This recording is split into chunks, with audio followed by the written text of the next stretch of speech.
Hello, welcome back to your Tuesday Tech Tip from the Kane County ROE. My name is Phil Morris, Director of Operations and Technology. As spring has sprung, I thought I would continue the theme of our last couple tech tips, cleaning up your phone. Here are a couple things I would recommend using the built-in features of the iPhone. First, take a moment to review and manage large attachments. You can view these items by going to Settings, General, iPhone Storage. You'll see the option to review large attachments, and you'll likely find that many are photos or videos someone sent to you in a message. If you've already saved them to your photo app, then you can click on Edit and select which ones you would like to remove. Another setting located in the same iPhone storage menu is Offload Unused Apps.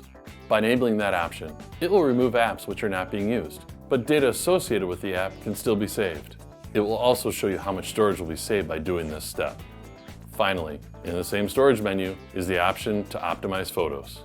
Again, by enabling this feature, it will still keep the full resolution photo stored in your iCloud account, but will house a smaller version of the photo on your phone. Now that we've gone through cleaning up your phone and storage, our next tip, we will look at backing up your phone to save your data should your device be lost or damaged. Be sure to tune in for that tip, and if you have found this one helpful, please take a moment to like and share on social media. You can also preview previous tech tips at knroe.org/TuesdayTechTip.